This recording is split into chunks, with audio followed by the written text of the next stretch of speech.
آج کے جمعہ کے دن کا موضوع جس پہ اظہار خیال کا موقع ملا ہے وہ بہت زیادہ اہم معاشرتی مسئلہ ہے۔ معاشرتی مسئلے سے مراد وہ مسائل ہیں جو عام انسانوں کو اپنے اپنے معاشرے میں دیکھنے کو ملتے ہیں۔ دیکھا جائے تو ہم جس معاشرے سے بلانگ کرتے ہیں، تعلق رکھتے ہیں، وہاں پہ کبھی بچوں کے لیے کھیلنے کے میدان نہیں، کبھی ان کے لیے سکول نہیں، کبھی علاج معالجے کے لیے ہاسپٹل نہیں، اور اگر ان کو روزگار کی طرف مائل کرنا ہو تو روزگار کے مواقع نہیں۔ تو یہ سارے مسئلے اگر ان کو ایک کڑی میں پرویا جائے تو یہ تعلق جا کے آبادی کے ساتھ بن جاتا ہے۔ آبادی افراد کے مجموعے کو جو ایک معاشرے میں اپنے دکھ سکھ، خوشی و غمی اور اپنے جذبات کا، عقیدت کا، عبادت کا اظہار کرتے ہیں، اس مجموعہ افراد کو آبادی کہا جاتا ہے۔ اب اسلام نے آبادی کے بارے میں ہمیں کیا سبق دیا ہے، کس چیز پہ زور دیا ہے، کیا مطالعہ کرنا ہے، یا آبادی کے حوالے سے کیا حکم ملتا ہے، میں حدیث و قرآن کی روشنی میں آپ کی تھوڑی سی توجہ چاہتے ہوئے رہنمائی کروں گا۔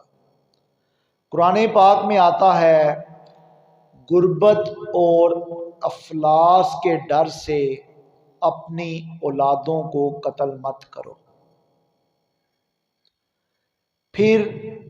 نبی پاک صلی اللہ علیہ وسلم سے پوچھا گیا کہ ایک بستی جس کی آبادی،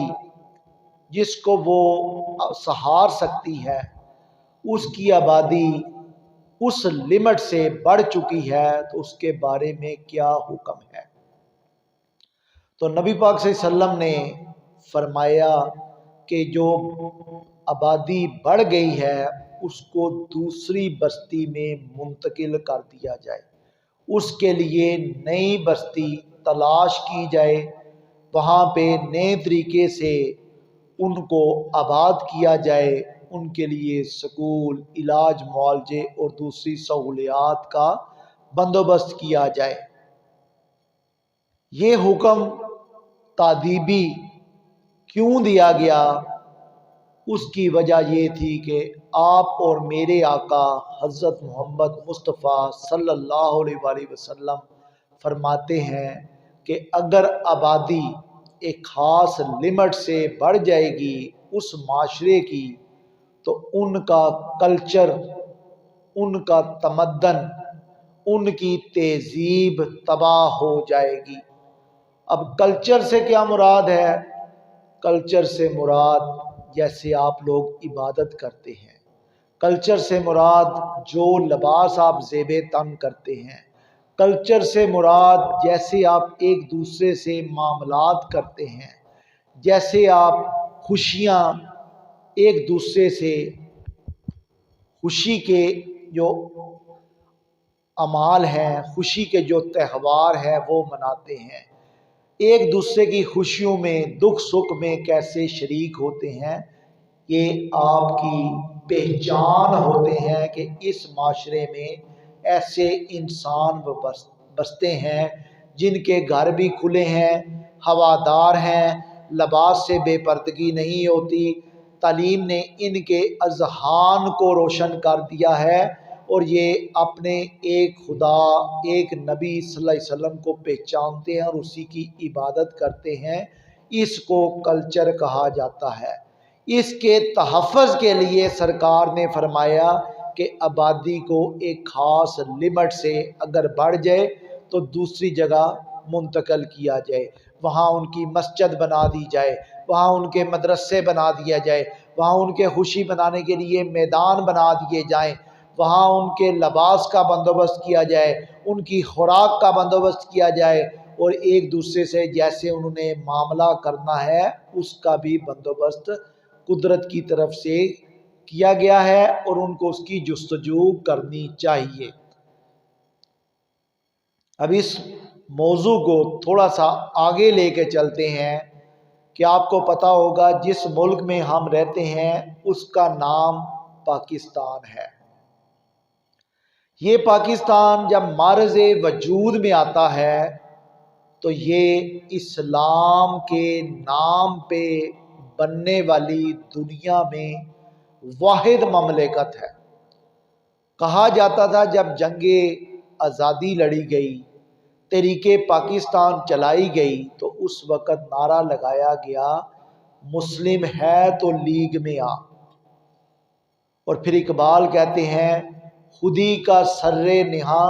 لا الہ الا اللہ۔ یہ ملک لا الہ الا اللہ کے جان لیووں کے لیے بنا ہے۔ اب اس ملک کو جب بنایا گیا، یہ ملک دنیا میں معرض وجود میں آیا، تو اس وقت یہ آبادی کے لحاظ سے دنیا میں 7ویں یا 8ویں نمبر پہ تھا۔ وقت کے ساتھ ساتھ ہمارے ملک کی آبادی بڑھتی گئی، آبادی کا ریشو بڑھا، اور ہم افراد کا تو مجموعہ بنے، اور اس وقت ہماری آبادی 22.5 کروڑ تقریباً نفوس پر مشتمل ہے۔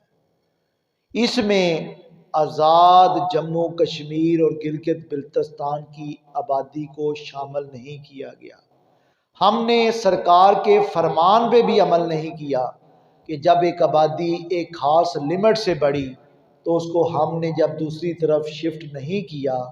تو ہمیں جو ہمارے کلچر نے، جو ہماری تہذیب نے ہمیں پہچان دی تھی،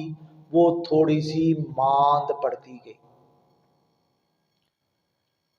ہونا تو یہ چاہیے تھا کہ ہم اپنے آپ کے اور میرے آقا حضرت محمد مصطفیٰ صلی اللہ علیہ وسلم کی بات کے مطابق اتنی آبادی کو سہارنے کے لیے رہائشوں کا بھی بندوبست کرتے، مساجد بھی بناتے، اسکول کا بھی بندوبست کرتے، کالجز کی طرف بھی جاتے، یونیورسٹیز کی طرف بھی جاتے، ہاسپٹل بھی بناتے، پھر جب بچہ صاحب روزگار ہو جاتا تو اس کے لیے روزگار کا بندوبست کرتے، پھر اس کے لیے جناب کاروبار کا بندوبست کرتے۔ کھانا کھانا بھی آبادی کے لیے اسی معاشرے سے ہم نے لینا ہے۔ تو جب آپ دیکھتے ہیں،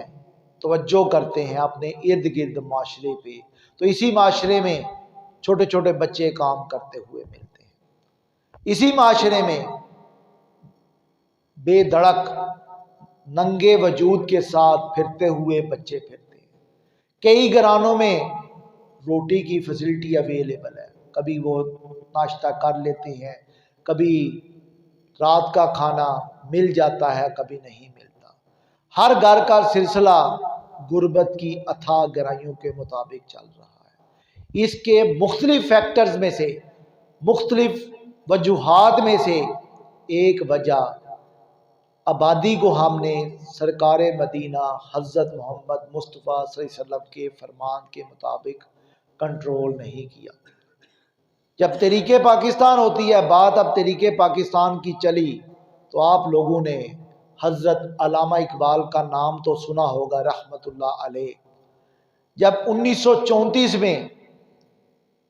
برطانیہ میں گول میز کانفرنس ہوتی ہے، جس میں دنیا کے بڑے بڑے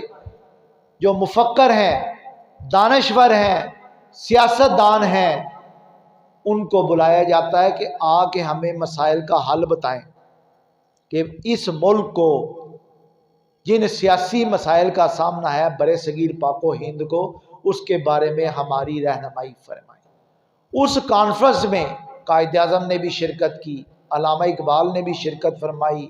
سید سلیمان نندوی نے بھی شرکت فرمائی، اور سراس مسعود ہیں، یہ سر سید احمد خان کے پوتے ہیں، انہوں نے بھی شرکت فرمائی۔ اس وقت اٹلی کی باغ دوڑ، میسولینی جس کو فاشسٹ حکومت کا بانی سمجھا جاتا ہے، وہ حضرت علامہ اقبال کے افکار سے، ان کی سوچ سے، ان کی فکر سے اتنا متاثر ہوتا ہے کہ اس نے ان کو اپنے ملک اٹلی آنے کی دعوت دی۔ انہوں نے کہا حضور علامہ اقبال آپ مہربانی فرما کر میرے ملک کا دورہ کریں اور میری رہنمائی فرمائیں۔ اب میسولینی جس کا نام تو سب لوگوں نے سنا ہے، یہ بہت زیادہ مدبر تھا، بہت زیادہ دلیر تھا، بہت زیادہ بہادر حکمران اور عاقل تھا، لیکن وہ پیروں سے معذور تھا۔ اس کے دونوں پاؤں کٹے ہوئے تھے، بازو ایک ویل چیئر پہ رکھ کے جب حضرت علامہ اقبال سید سلیمان نندوی سر راس مسعود کے ساتھ اٹلی میں ٹرین سے اترتے ہیں اسٹیشن پہ، تو وہاں پہ میسولینی ان کا استقبال کرنے کے لیے موجود ہے، ان کو ویلکم کرتا ہے، پھر وہ